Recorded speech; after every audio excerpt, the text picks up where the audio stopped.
So good morning, good afternoon, or good evening, depending on where you're connecting from. To introduce myself, I'm Shashidhar. I'm part of Citrix Ready Technical Marketing team. Today, we'll talk about how Daydream helps in unlocking the flash-based economics and then user experience for VDI within Open Convergence. We are joined from Daydream. We have Andre Lebovici, VP of Solutions and Alliances, and Mike McLaughlin, Director of Technical Marketing, who will walk us through this webinar today. Thanks everyone for attending this webinar, and I would like to welcome you all to the Citrix Ready Technical Webinar series, where we showcase how Citrix and our partners have integrated to deliver valuable products and solutions to common problems faced by our customers today. Next slide, please.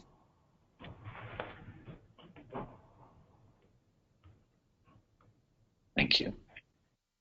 So to talk about Citrix Ready program, Citrix Ready is an end-to-end technology partner program which showcases and recommends third-party partner products, solutions, and services that demonstrate compatibility with Citrix products.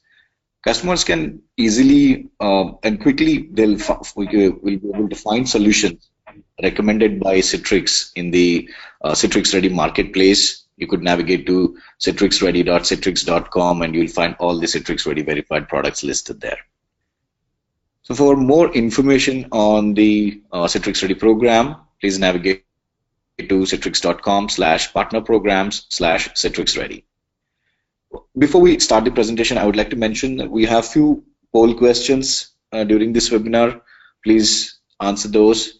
And also we will have a Q&A session at the end, so that you can post your questions during the webinar in the questions section in the GoToWebinar chat window, and we will take those questions at the end in the Q&A session. And we are recording this webinar. Once the webinar is over, we'll post it, and then we'll post it online. We will share the links with you as well. So without any delay, let me welcome Andre. Andre, thanks for joining us. It's all yours. Thank you. Thanks everybody for joining the webinar today. I really appreciate.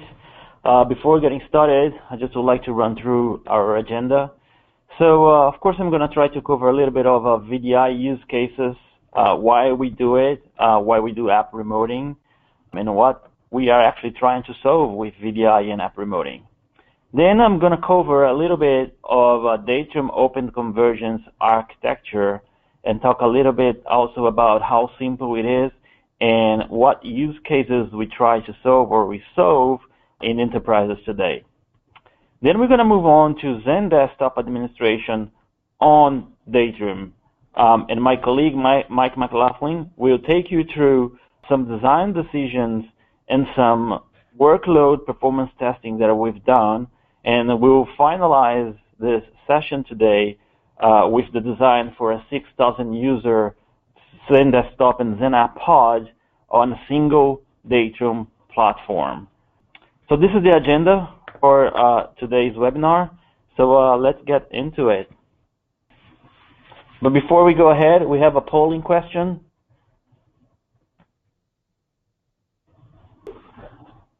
I've launched the poll question, and the poll question says, if you are planning to deploy or refresh a VDI solution, are you considering a traditional infrastructure like SAN or converged infrastructure like CI, HCI, or OCI, a public cloud-based infrastructure, or already deployed and you're already happy with the results?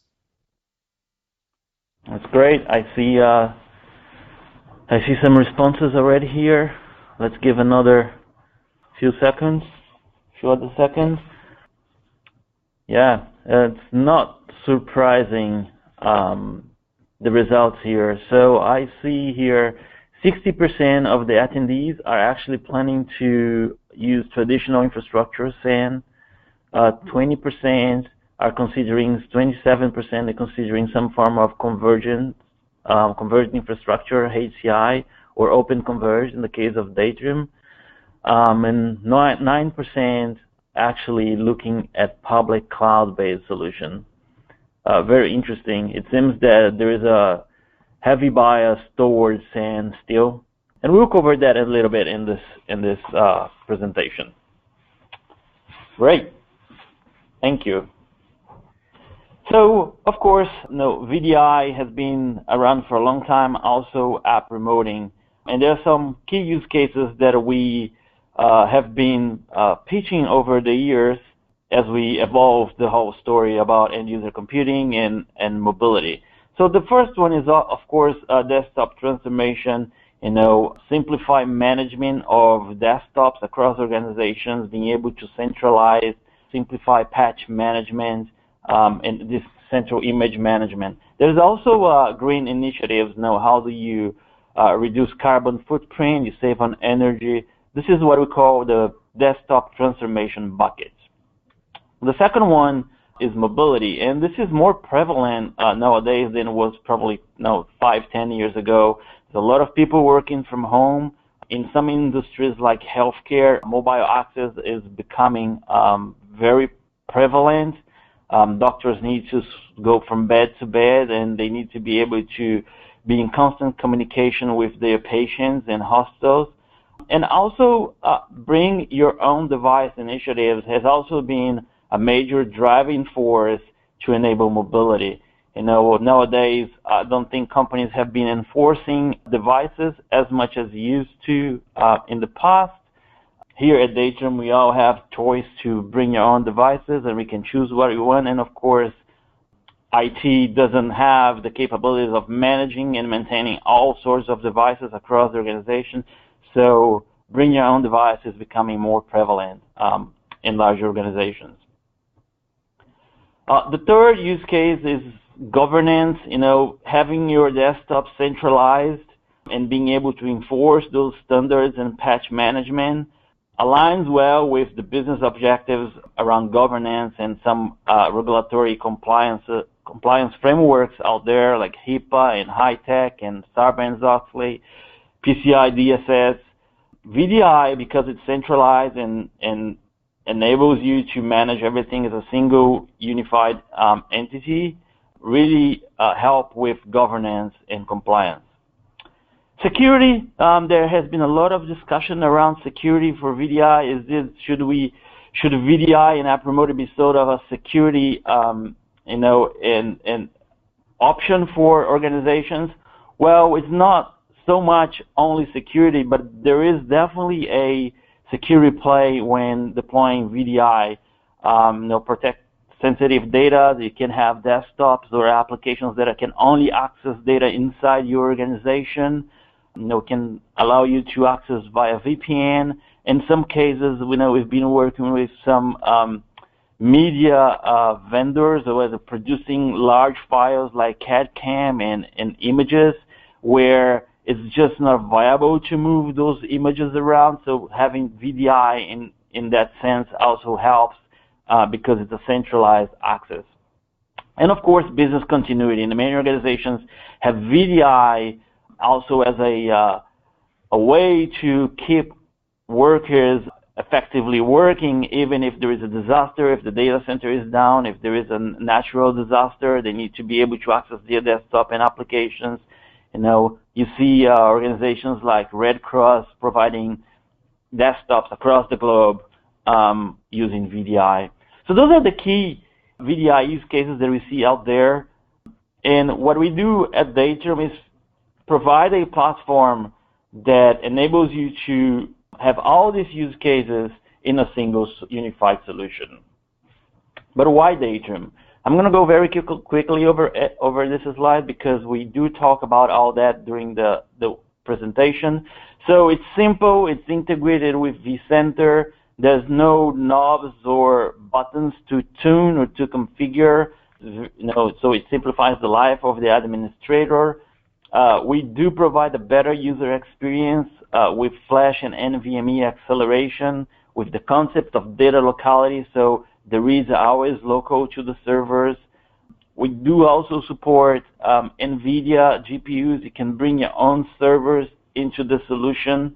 At the end of the day, all those things enhancing the user experience. And I like to say that it also enhance the user acceptance, the better the experience, the users will be happier and they'll be more than happy to use your VDI solution. Also, zero infrastructure risk. You pay as you grow or you pay as you go, which is sort of like the cloud model. You start with one server and one data node. I will explain all that later. And then as you grow your footprint, the number of desktops, the number of applications, you just add more compute and more capacity if required. And we've now partnered with Login VSI to do all this baseline tests to make sure that it will provide you confidence on performance and scalability. On the security side, we have full encryption. I'm going to talk a little bit about that towards the end of the presentation. When you're looking at HIPAA, high-tech, SOX, PCM compliance, we have something that will help you to achieve those. And predictable pricing and predictable growth, because it's a pay-as-you-grow model anyway. So those are the core reasons why. Let me go a little bit over what we do from a partnership and ecosystem perspective. Of course, Citrix is a big partner. We are Citrix ready for ZenDesktop and ZenApp. ZenDesktop and ZenApp also run on top of VMware. We are also VMware ready. We have partnership with Login VSI for benchmark and validation, and we also have other vendors out there that we partner with. They're not in the slides, but they are in the VDI space as well. From a company perspective, we've been having record adoption. Our message resonates really well with customers doing VDI app remoting, but also with different types of workloads. And as of now, we have customers in the most diverse verticals in the market, and including some Fortune 100 companies out there. So if you're considering VDI, you should really look at Datrium, as many of the companies here are doing VDI and virtualization with us. Right, so let me get into the infrastructure, or what we actually provide. So Datrium is a primary and secondary workload infrastructure. So we offer a virtualization platform that works with VMware and also works with Red Hat and CentOS KVM, so you can run your VMs, your VDI. And we also offer the primary storage that runs with Flash, either SSDs or NVMe. And we also converge the secondary storage, or what you use like a backup server, proxy servers, a catalog, WAN accelerators in a single solution for all types of workloads. I know we are focusing here VDI and app remoting, but the infrastructure lends itself very well for data warehouse and archival and recovery. There's a lot of different use cases that we can be used for. So this architecture is an evolution of what you know as hyper-converged. So we are simpler than hyper-converged. Without any administration effort, no knobs, no controller bottlenecks, we enable you to scale capacity and performance in different dimensions, which is not possible with hyperconversions. So if you think about a SAN as an example, the first day is the best day. You have the best performance with a SAN. As you move forward, you add more VDI or more workloads there, the SAN will get slower, and then you end up having to add another SAN. You're going to manage that is at different silos. With us, you can scale compute and capacity independent. And the way we do that is we add Flash and NVMe on the servers, so the data always remain local, and we have a copy of the data in what you call a data pool. So we have this concept of a data node that scales out linearly to more than to up to 10 nodes today. So we enable you also to bring your existing environment into the solution. You can bring your own servers if you have HP or Dell servers. Anything that is supported in the VMware HCL or Red Hat HCL you can bring. And the servers will remain stateless. So in the same time, we really enjoyed because we were able to pay over VMs to a different server, and there was no data resiliency, there was no data at risk, which is not the case in the HCI solutions. From a performance perspective, we are faster than our flash arrays because the reads are all local to the server with those drives, NVMe and flash on the servers. And for writes, we go one write is local, and a copy of the write for resilience and the redundancy, of course, is erasure coded across those data nodes.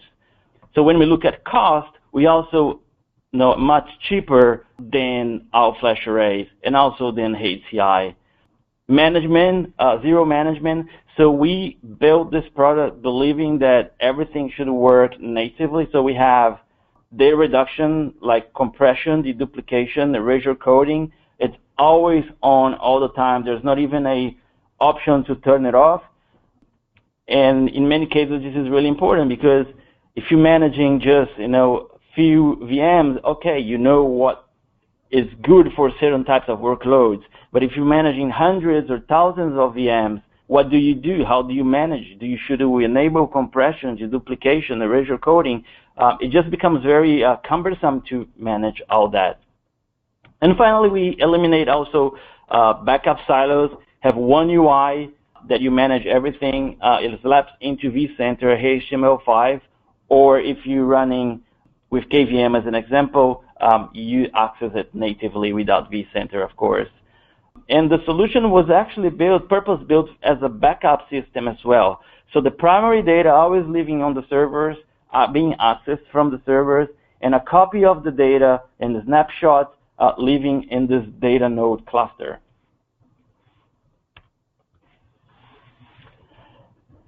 When you buy from us, you can either buy the servers from us or you can bring your own existing environment into the solution. And this is really important. If you buy from us, it becomes like a turnkey compute. So it just slap into our solution and it will work natively. If you bring your own servers, you need to install what we call the hyperdriver into your server, into vCenter, and it will enable the seamless integration into the solution. From a server's perspective, scalability, it goes from one server to 128 servers. We call it compute nodes. And from one data node to 10 data nodes. And I'm going to get a little bit into what that means from a scalability perspective. Because obviously you can start with one compute node and one data node, and you move from there in a pay-as-you-grow fashion.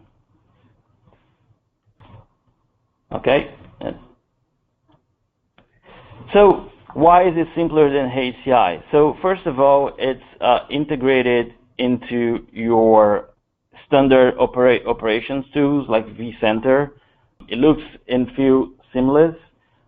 All the management of the VMs are VM-based, so there are no LANs, no other array artifacts to manage.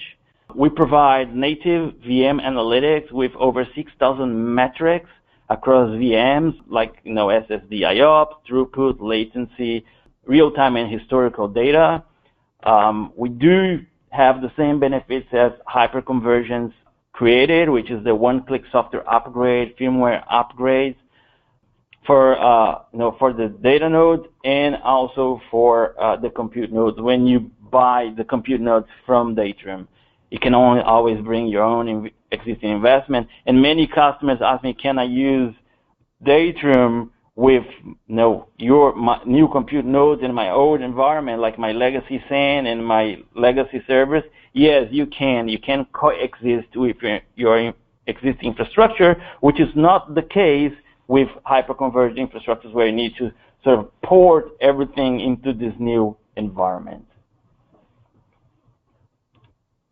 Here is just an example of multiple different solutions working in tandem on the same Datrium infrastructure. You see here, of course, CentOS with KVM and native bare metal containers. You see Red Hat, Rev, virtualization, and then you see VMware vSphere running with Citrix and VDI VMs. it is all those different hypervisors and all those different solutions can coexist in the same Datrium environment. And the way we do that is we provide complete host isolation between compute nodes. So there's no write between compute nodes. All the reads are local, so that makes it easier to provision and also more predictable service levels. I know we're talking about VDI, and we'll move into Zen Desktop specifically here, but it's important to know that the solution can do much more than just VDI. You can actually run very intensive SQL Server workloads, analytics, big data. We have some customers using also for IoT, ingesting a lot of data. So the fault isolation that we have between the compute and data nodes also makes it easier to rebuild data over time when there are failures and so on. I mentioned briefly also the blanket and the encryption, the security that we have. So this is becoming more and more important, especially in verticals where compliance is required, like healthcare and finance as an example. So we do have healthcare customers running VDI on our platform, and they have our blanket encryption enabled. So blanket encryption, as far as I know, is the only solution on the market today that will encrypt data on the host, on the wire, and at rest using the same AES XTS 256 algorithm. So that gives you the confidence that the data is completely encrypted all the way through from the host to the data on the data nodes. And with all the data services included compression, deduplication, erasure coding. There are some solutions out there that will encrypt on the host. There are some solutions that will encrypt on storage. There are others that will do on the wire, but there are no other solution on the market, as far as I'm aware, that will do complete data encryption with data services for the entire platform. So if you are looking at healthcare and finance, I would strongly recommend looking at this as an option. And there are no additional resources required. There's no specific hardware. There's no external key manager required as well. And as performance scales linearly as well. There's of course a minimal impact in enabling. And when I say we don't have knobs and buttons, this is actually the only thing on the platform that you enable and disable, the blanket encryption. And it's an interesting story. This is actually because engineers are afraid that customers might lose the password, the passphrase, and then are able to get to the data. So that's the only reason. So talking about scalability, as I mentioned, it's possible to start with one data node and one compute node. You can bring your own compute node, your own server if you want to, just need a couple SSDs. And you can add additional servers there, and then you add more capacity as you need. And if you have a VDI environment out there, you probably know that most VMs are very similar, and with data deduplication and compression, the storage requirements are not that huge. And if you look at HCI solutions, every time you add a new compute node, because you need more server capacity, so CPU, you're actually adding more storage as well. You end up with a lot more capacity than you need. So this solution, because it's decoupling compute from capacity and performance, you can grow as you need. You could end up with 32 servers in one data node, as an example, which makes a lot of sense in VDI environments. From a scalability perspective, so some very interesting numbers that we can achieve: up to 128 servers, 18 million IOPS, if 4K random reads, all the reads are local, up to 10 data nodes, 1.7 petabyte effective capacity, and you can grow all the way to 16 gigabytes random write throughput. And VDI is heavily oriented towards writes, as much as 80% in some cases. So being able to cope with the random write is really important. Here is just a graph to show the linear scalability as you add compute nodes. Reads scale linearly, and writes will scale also with servers, but also while adding data nodes to the solution.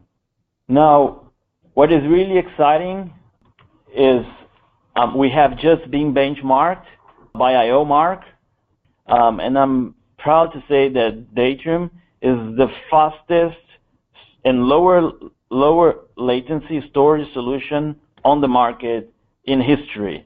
And it's not just by little. We are 5 times faster than the fastest all-flash array, and we are 10 times faster than the highest hyper-converged solution that had been audited, and that solution was actually audited with Optane SSDs from Intel. We are completely changing the market in terms of performance and scalability, and all that with all the data services enabled. Really, really incredible. Now, Chris Mellor, one of the core journalists at the Register, even commented, that this is by far the fastest solution on the market today. The last point that I would like to touch before my colleague Mike McLaughlin start talking about XenDesktop numbers on Datrium is, while many of the deployments are non-persistent and you only need to replicate user data like roaming profiles and some app layers and so on, there are many solutions out there that are using persistent desktops where users do have the ability to deploy the applications inside the desktop and manage the desktop. And in many cases, virtual desktops are actually managed just like physical desktops using something like System Center SCCM and so on.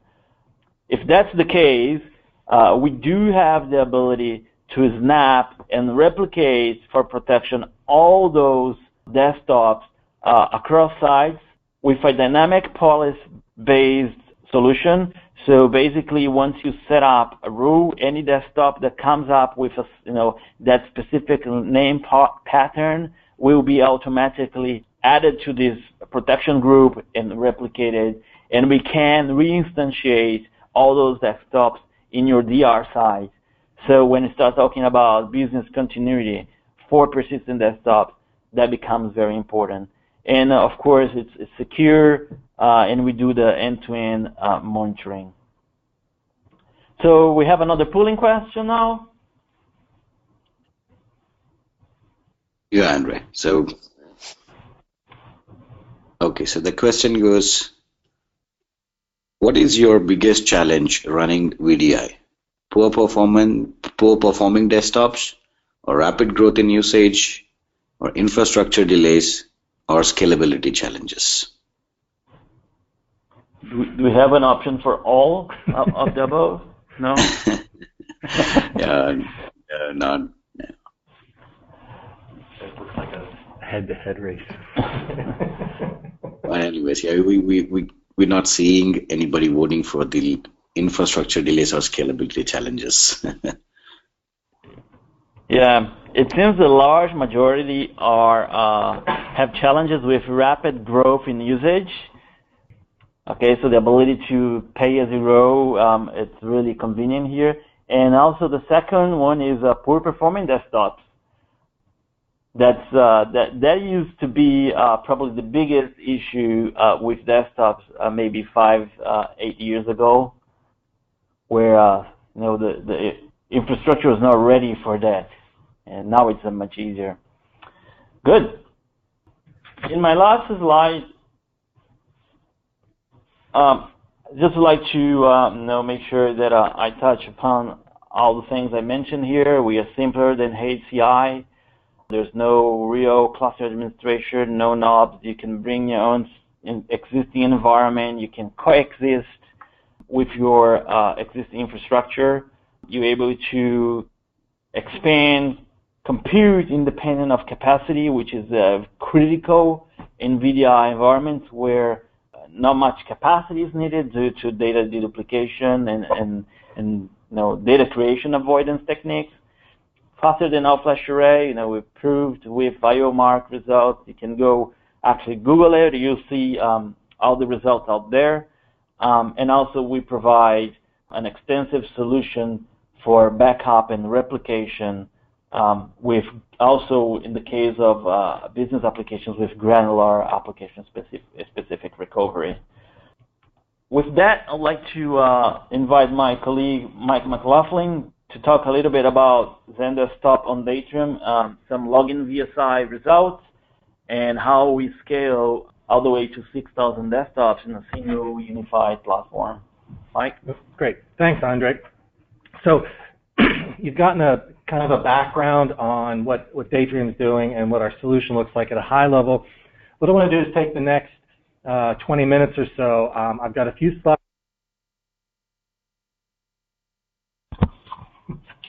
We've got some slides here, and then a couple of demo videos that I want to walk through to kind of show you how simple it is and how we go about building out this solution. So let's kind of jump into some of the details here. All right, we've been talking a little bit about the storage aspect, but this design decision slide that's up here right now actually focuses primarily on the compute side.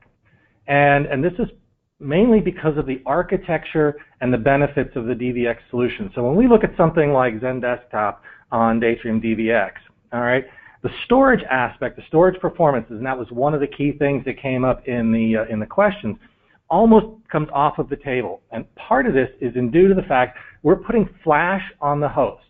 So the active data set, the I/O that the desktop's running on those hosts, the virtual desktops, is local in flash. And so performance almost becomes a moot point. All right, the data node itself that's holding all of the persistent data is well equipped to handle workloads that scale quite a bit here. So most of our testing and most of our sort of architecting and design decisions literally fell back on designing the proper host and understanding the host characteristics so that you could build out these infrastructures. So we have, as an example here, a 28-core, it's a 2-socket by 14-core host that we used as a sort of our sample. This was a good mid-range server in today's market. We put enough memory on there to hold the desktop population, and then basically used login VSI to vet out and validate the workloads that we were seeing. So we did a fairly simple knowledge user on these instances to kind of hit the middle of the road. We're going to talk in the details here, but this is essentially a reference point now. So as you start to look at the solutions, you can customize what you need to the user workload. So if it's more than a knowledge user, you might need more horsepower. If it's less, you might get more density. And we had some basic sort of ratios and architecture we're looking at here in how much we were oversubscribing the CPU and the memory on the host, because storage was basically not a consideration for us almost through the entire process because of flash on the host and persistent data shared out on the network. All right, so I want to kind of stop for a minute because this is going to be essential to the scalability aspect that we look at. So as we look at building a solution from just like 100 or so users all the way up to the 6,000 that Andre was talking about, we essentially start with our infrastructure. We need that.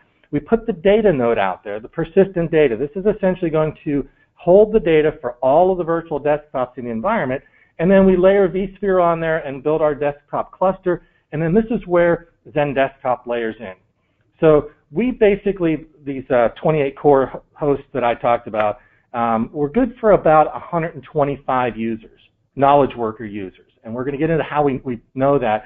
But using that as a scalability, then 4 of those is 500. If I wanted to increase my environment, I could add 1, 2, 3, I could add 4 more and literally expand out and go to 1,000, all the way up to essentially a 1,500 desktop user level against a single Datrium data node. So now we've done this on the picture here with roughly 12 to 14 servers.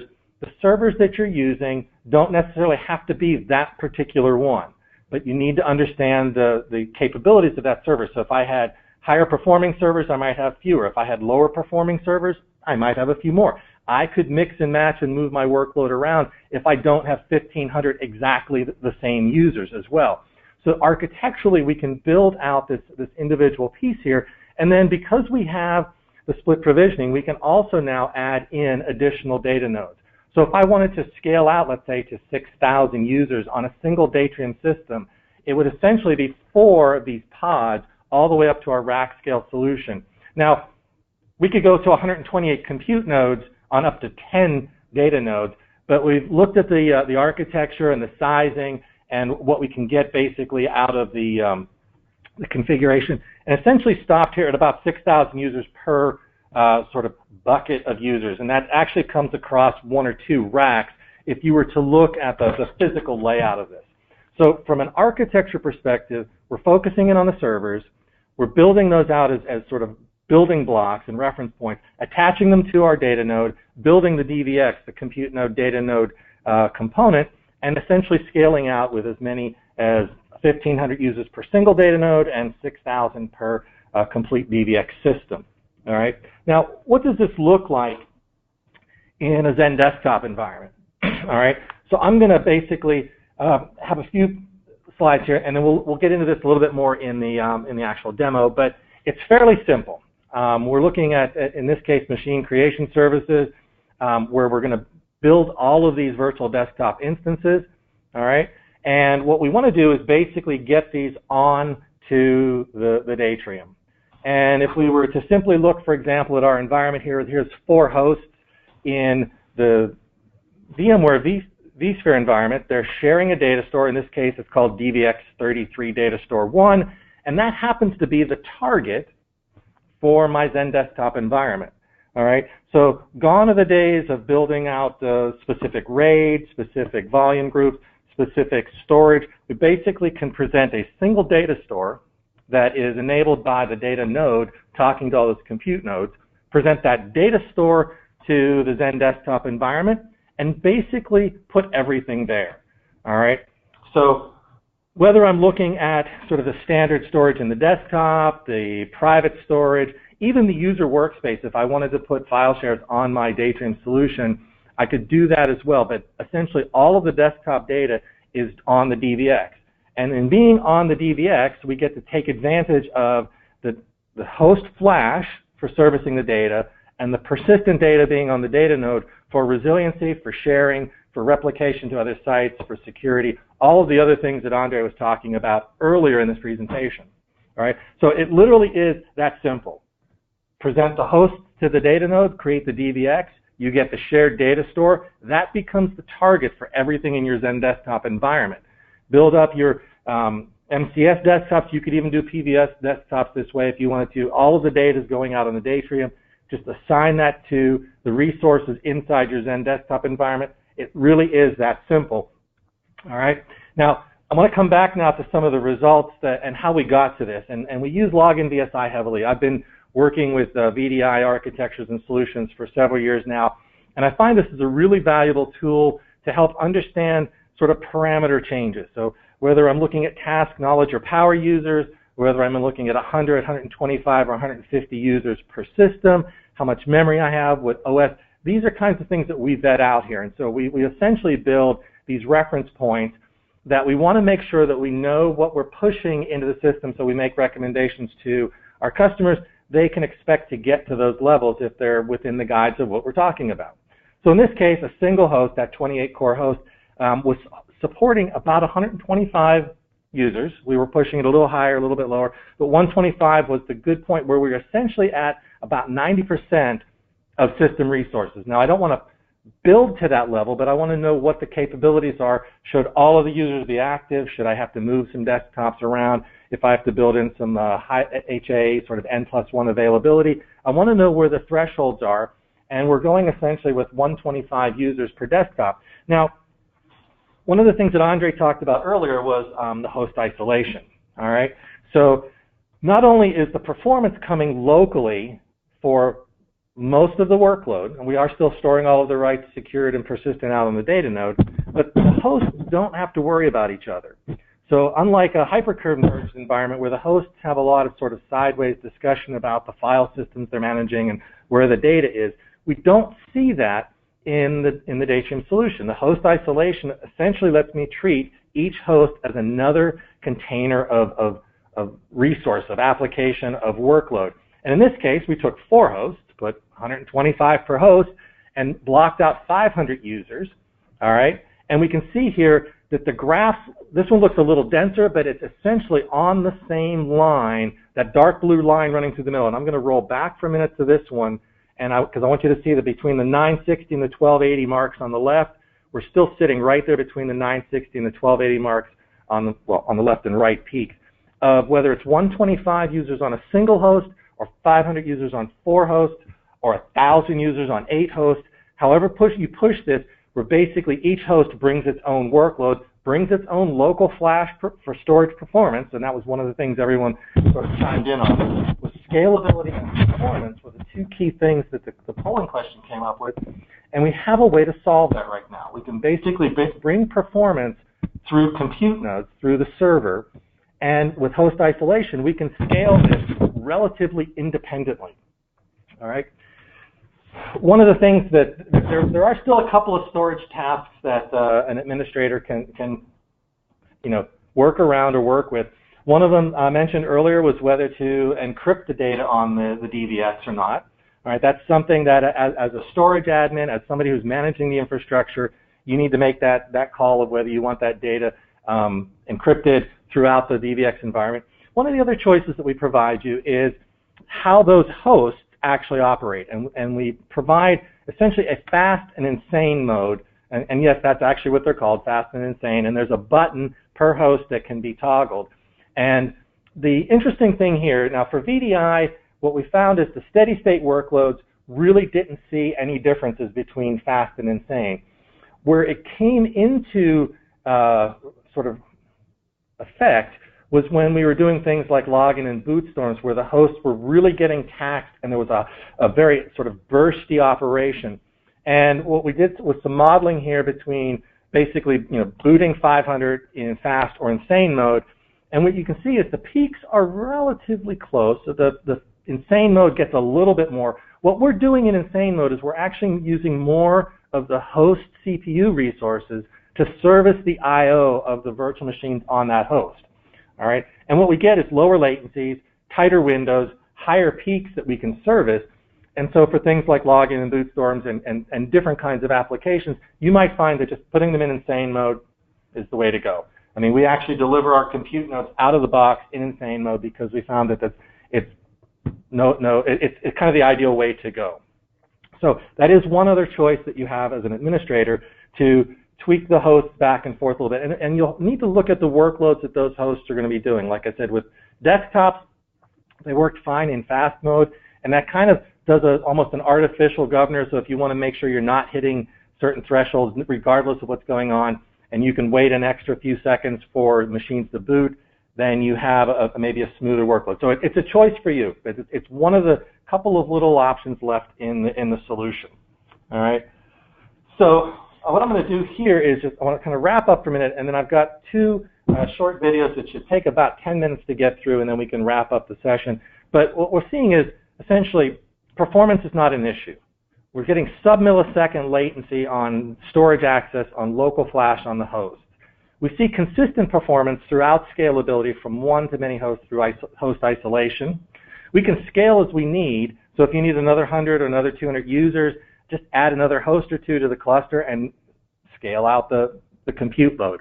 And we've also been looking at this from a cost perspective.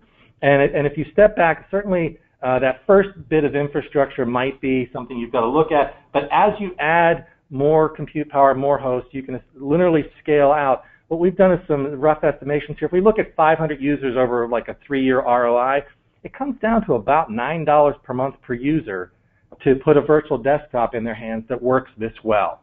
All right, and that's kind of something I want to leave you with is a different way of thinking about the economics of providing user desktops as you look at scaling out and servicing the population. Now, for the hardest part of this presentation today, I'm going to switch from PowerPoint to a movie. So bear with me a second. All right, and what I want to do is, so wait till this comes up on the screen. There we go. All right. Oh, hang on. Yeah, let me do that a little bit better. All right. So start this.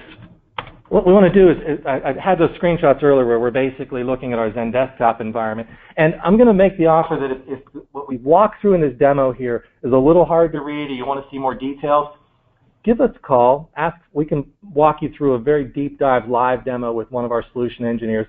But I want to give you kind of a feel for just how simple and easy this is to set up and go about some of the things. So the Zen desktop environment here, for example. Here's our machine catalog. I've got basically this one called Win10 VSI. This one has 300 desktops in it. This could go to 500. Whatever the test is, you're basically deploying everything on this 6U2 private VLAN is the key we're going to look at here.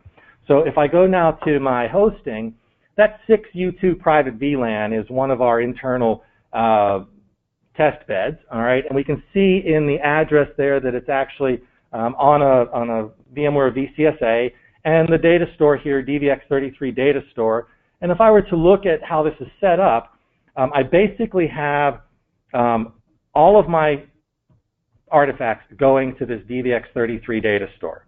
It's that simple. When you're setting up the environment, you're setting up the standard or the PVD storage, whatever you want to do, put it on the Datrium data store, and that basically machine catalog or hosting artifact now will take advantage of local flash on the host and stores persistent data out on the Datrium DVX. All right, and I want to take a quick look into the VCSA here for just a minute to show you what this looks like. We essentially have those 4 hosts that are running here. All right, and we can see that these are basically ESX hosts running Zen desktops on top of it. The virtual machines here, the Win10 VSI, we've got the ability inside of Datrium to basically peruse those. We've got our 300 desktops sitting there, and we've got them all sitting out here on the DVX33 data store. So the real key thing here is to just take a quick look at that data store, and there's all of the virtual machines. They're running there. That gives them the advantage of the DVX architecture, all right? So this is a fairly simple, just make sure they're on the Datrium DVX, and you're good to go with the Zen desktop deployment. Not a lot of other storage or system considerations. Make sure the hosts are on the DVX. We're going to look at that in just a minute. And I've got this one other one here, because what I want to do is show you just how simple it is to scale out an environment with the Datrium. So here's a slightly different environment. I've pulled some of my desktop hosts out. So here's another collection where I've got one host, and we can see it's running roughly 127 desktops. This happens to be a Datrium Compute node, like the model number in there. And we can see the 56 logical processors. All right. I have 3 other hosts here sitting outside. I've basically racked and stacked and powered these. I have them ready to go into service. And if I kind of look through these are all Datrium Compute nodes. These are those 28 core hosts I was talking about. All right. So how hard is it to put those into service? That scalability diagram that I showed you earlier. If we look right now, we've got one data node, and I've got 5 hosts and about 186 active virtual machines running in my environment. And if I look, there's those 5 hosts. There's 1510, the one that's holding the 127 desktops right now. But if I go over to the administration gear and say add hosts, I can see those 3 hosts that I had sitting out in my environment. And what I want to do now is basically, through the DVX user interface, I got a couple of blue buttons I got to press here. This is one, all right? And we've sped this up a little bit. We basically cut about a minute out of the time. But what's happening right now is we're installing the DVX software on each of those 3 hosts and making them Datrium compatible. And we're going to see now that it comes back up and says, hey, I've found some local flash drives on those hosts, and I've selected by default the 2 of them here. These are Datrium Compute nodes. I've got a couple of extra here that are unchecked that I could use later. But basically, the SSDs on those hosts get selected essentially as the local flash for that particular host storage. Click the next blue button. We're going to go off. It's going to configure the SSDs and essentially mount that DVX data store. All right? It really is that simple. Add hosts to your vCenter cluster. Introduce them to Datrium by adding hosts. And now we see that they're in our list here. Now notice some of these aren't doing much work. They got blank lines on them because we haven't deployed anything to them yet. But if I go back to my hosts and clusters, I'm going to slide these up into that desktop cluster so that it gets acknowledged by my hosting group or whatever I've attached this to, because I'm pointing to that desktop internal cluster here, it now has 4 hosts in it instead of 1. It still has the 127 virtual machines in there, but I can see now I have plenty of room to spread out workload or to scale up. I could basically go in and say, provision 350 more desktops into this pool, into this desktop collection of hosts, and continue on. So if I wanted to add 1 more host, 2 more hosts, it really is that simple. And at the end of the day, we have this 1 data node. Now we have 8 hosts, 3 more hosts that we just added. We still have our 186 virtual machines, but now we're ready to basically scale out and add more virtual machines or spread out the workload of what we already have. So as you look at it, it really is a compute node aspect of what we're trying to do with VDI. Storage concerns, storage performance concerns are basically, we feel, off the table with local host flash. All right, that's it. Let's switch back to the last bit here. We just did the demo, and now open it up for any Q&A from the audience. We've got our windows open here, and we can also take some questions if they come in. Sure. So we have a few questions. Thanks for the wonderful presentation by Andre and Mike. The first question goes, can I mix other non-VDI workloads on the same DVX system with the Zen desktop solution?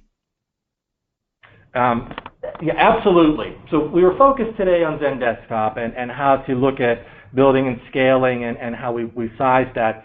But there was a slide Andre covered a little earlier today with mixed workloads. So each host doesn't worry about the other ones essentially in the environment. So I could put SQL or file shares or some other workloads, and they would essentially store their persistent data on the data node, and they would manage their local workloads from local flash, independent of the hosts that are supporting virtual desktops. So absolutely, you can mix and match in an environment. Thanks, Mike. The next one is, what are the main differences between Datrium compute nodes and third-party compute nodes? That's actually Datrium compute nodes are bought from us. That's the first one. Third-party compute nodes are servers that you may have in your inventory already, or servers that you may be buying from your preferred server vendor. They are both capable of running the DVX software. They both will have local flash drives on them to host the storage workload.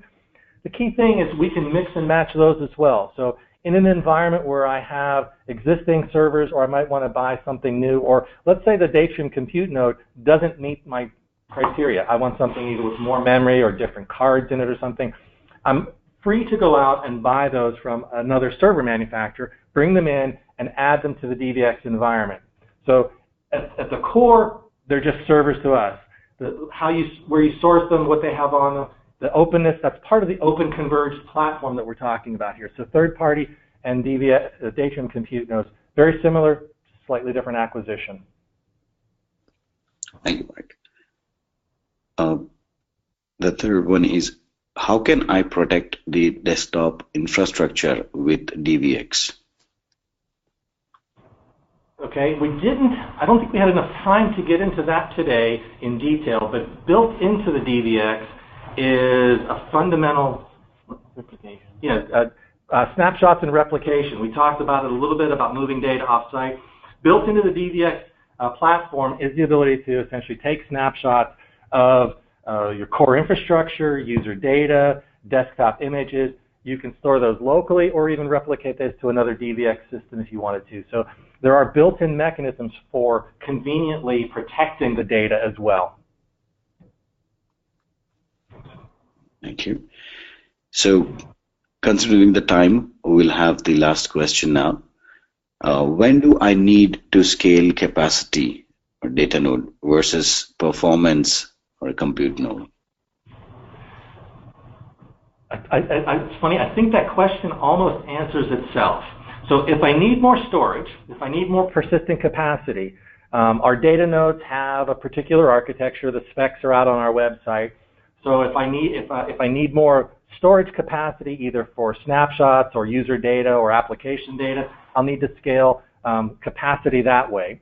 If I need more performance, if I need to service more workload, more users, more applications, it's very likely that I'll need more servers to do that. So we can scale servers independently of the storage that's in the system. So it kind of depends on, we can basically get to literally terabytes of data, almost to hundreds of terabytes of data in the architecture. And if there was a slide earlier, we could go to 128 servers or up to 10 data nodes. And where you decide really is, do I need more horsepower or do I need more storage? And I don't have to make those decisions together anymore. Okay. Thank you, Mike. So thanks, Andrew and Mike, for the webinar and walking us through these points where we see how Datrium helps us in these features. So before we conclude, is there any final note that you would like to share with our audience? This is Andre here. So I don't know if you already have a VDI solution in your data center. I've been dealing with VDI and app remoting architectures for many years. I saw the hard times that people had with SAN in scaling. Initially deploying few desktops is fine. Moving forward, it starts to get very tricky. Especially from a performance perspective. I've been also in the HCI industry. I've seen the challenges with not being able to decouple capacity from performance and having to end up with petabytes of data for VDI deployments when you only need maybe terabytes. This solution from a VDI and app remoting perspective, it definitely delivers what you need in your data center from scalability, from a reliability, and also from a cost perspective for deploying Citrix. If you're interested, reach out to us, and I'm more than happy to take you through a POC or a demo and talk more about it. Yeah, absolutely. Thanks. So thanks, Andrew and Mike, again for the webinar. And as we mentioned earlier, we will be posting this recording post this webinar. And as Andrew was also mentioning, that you could always reach out to us for any questions that you're looking for answer for. And you could also visit our Citrix Ready website, citrixready.citrix.com, to see the compatibility, the Citrix compatibility with Datrium products. Okay. So thanks again, everyone, for joining the webinar today. And with this said, we are concluding the webinar. Thank you. Have a wonderful day. Thank you.